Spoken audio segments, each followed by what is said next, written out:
When my parents banned me from their 30th anniversary party, they told me it was an intimate dinner just for the core family. It hurt deeply, but I stayed home. Hours later, my golden child sister posted a glittering photo of the celebration on Instagram with a smug caption, "Family only." They were all smiling, toasting champagne, celebrating inside the gorgeous estate I entirely funded. I didn't cry. Instead, I smiled, hit like, and left a public comment. "Congrats! The $4,500 monthly mortgage and overdue property taxes are all yours now. Enjoy your family home." 5 minutes later, the post was completely deleted, and my phone exploded with 30 missed calls from my frantic mother. They thought they were shutting me out of their lives, but they forgot one crucial detail. I held the keys to their entire financial survival. And I was finally ready to lock them out. My name is Sarah, and I am 27 years old. If you looked at my life from the outside, you'd see a successful financial analyst who has her world completely figured out. But if you looked at my role within my own family, you would see someone who is practically invisible.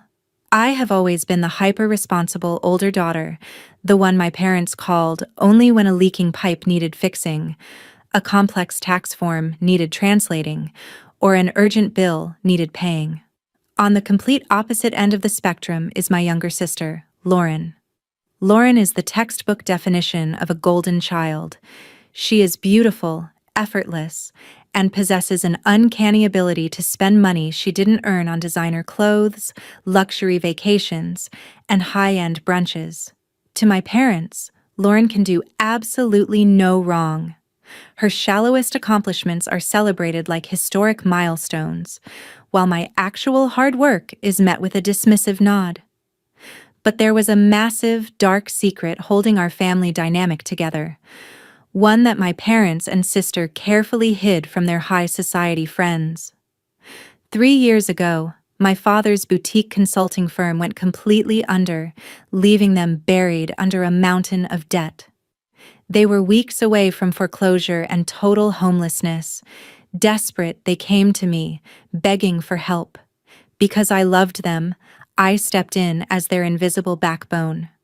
For the last 36 months, I have secretly funded their entire existence. I set up automatic transfers to pay their $4,500 monthly mortgage, took care of their staggering utility bills, and even paid off thousands in overdue property taxes. I sacrificed my own savings so they could keep up appearances. Meanwhile, Lauren didn't contribute a single penny. She just reaped the rewards of living in a beautiful, unearned paradise, completely oblivious to the fact that her older sister was the only reason the lights were still on. It was a random Tuesday afternoon when the illusion shattered. As the family financial analyst, my email was occasionally CC'd on automated receipts, but an email from a high-end local catering company caught me completely off guard. It was a detailed invoice for a massive, lavish banquet, complete with a premium open bar, floral centerpieces, and a customized ice sculpture. The event was scheduled for Saturday night, and the occasion printed in bold at the top read, "Miller 30th Anniversary Celebration." My heart stopped. My parents were throwing a massive milestone party in their backyard, and the date was only 4 days away. I hadn't heard a single word about it. Hoping it was just a chaotic planning oversight, I immediately drove over to my parents' house. I found my mother, Eleanor, in the kitchen, casually sipping tea. When I brought up the caterer's email and asked why I hadn't received an invitation, the atmosphere in the room instantly turned ice cold. My mother wouldn't look me in the eye. She fidgeted with her teacup, her voice stuttering over a rehearsed defensive excuse.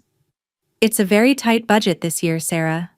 Lauren is completely organizing the guest list, and we ultimately decided it should just be for the core family line this time. You understand, right?" The words felt like a physical blow to my chest. The core family. As if my blood wasn't the same as theirs. As if the thousands of dollars I quietly poured into that very house every single month made me a stranger.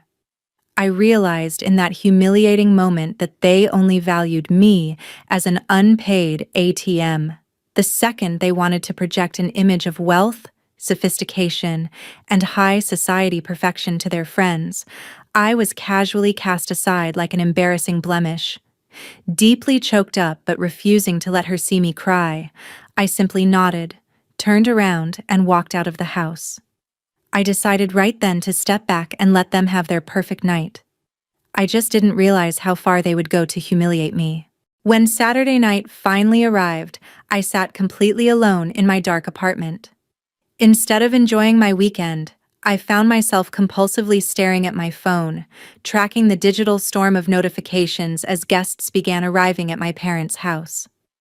Local socialites and family friends were tagging the location, posting videos of the fairy lights twinkling in the trees and the premium champagne flowing freely. It was a flawless, glittering, high society event, taking place in the very backyard that I had personally paid thousands of dollars to landscape and maintain.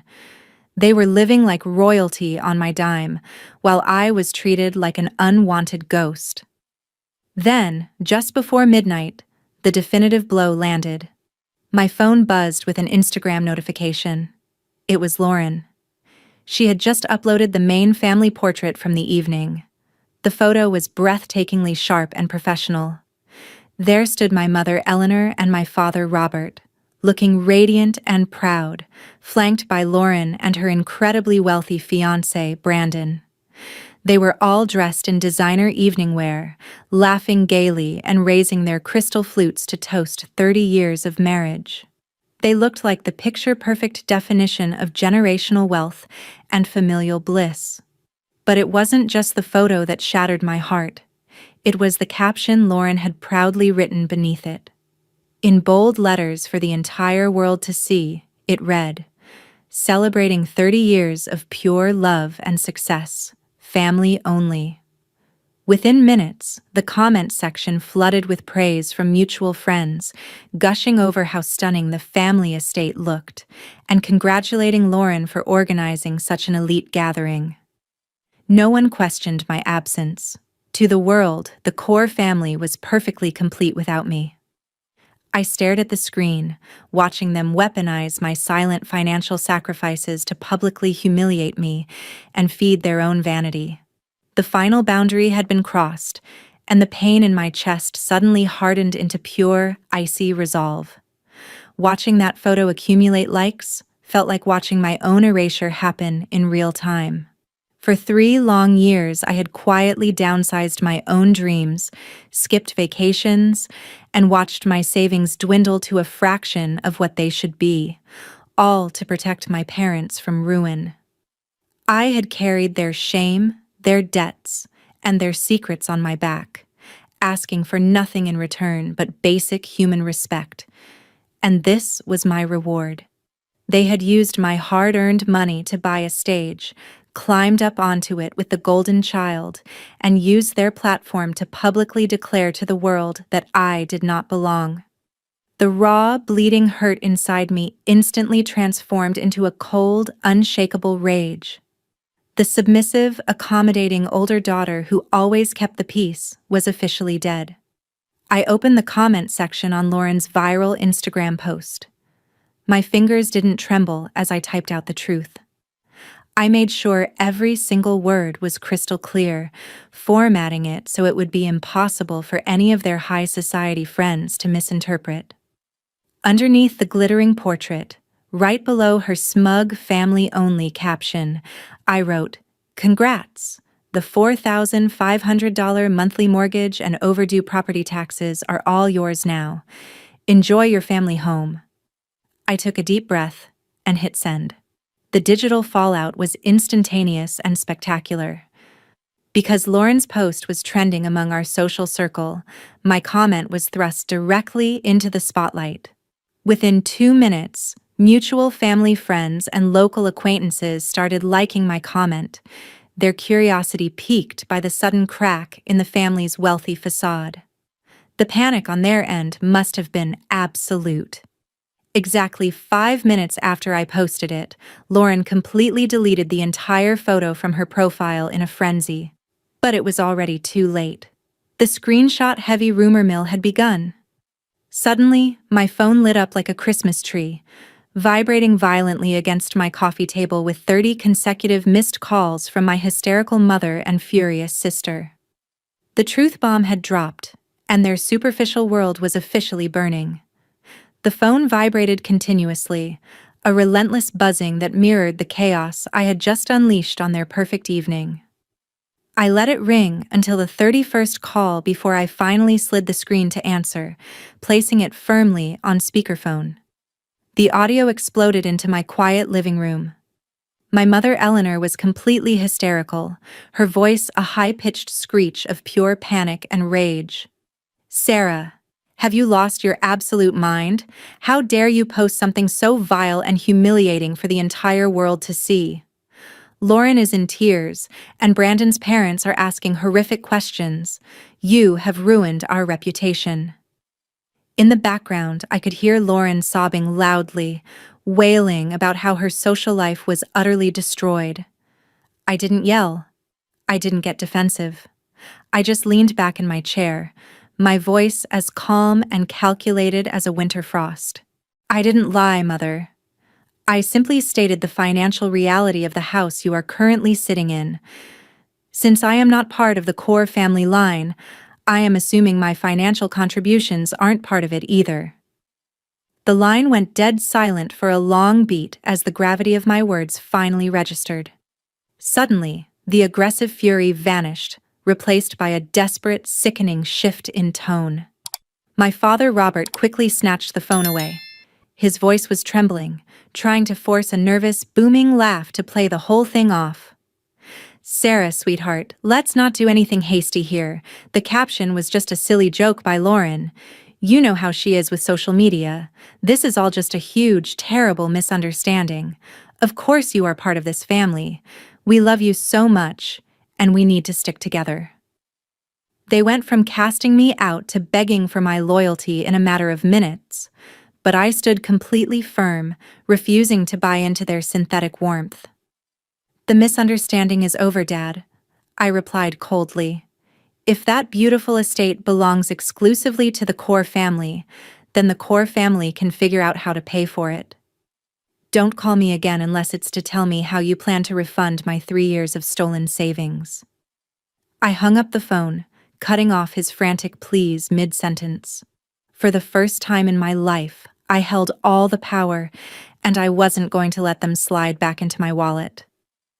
The next morning, I woke up feeling a profound sense of liberation. I didn't wait for the dust to settle, nor did I give them a chance to formulate another manipulative scheme. At exactly 9 o'clock, I called my bank and officially initiated the paperwork to cancel the automated monthly transfers to my parents' mortgage lender. I also deactivated the supplementary joint credit card they had been using to fund their daily groceries, gas, and premium lifestyle expenses. With a few decisive clicks on my laptop, I cut off the life support to their illusion of wealth. The reality check hit them like a tidal wave within 48 hours. Without my financial cushion, the house cards collapsed instantly. The bank issued an immediate notice of default because the overdue property taxes I had intentionally flagged were still completely unpaid. My parents suddenly found themselves facing the terrifying prospect of foreclosure with absolutely no savings to protect them.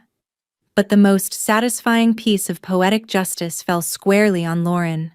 Her wealthy fiancé, Brandon, a man raised in a family of meticulous business owners, began asking serious, uncomfortable questions after catching wind of my viral social media comment and seeing the frantic deletion of the post.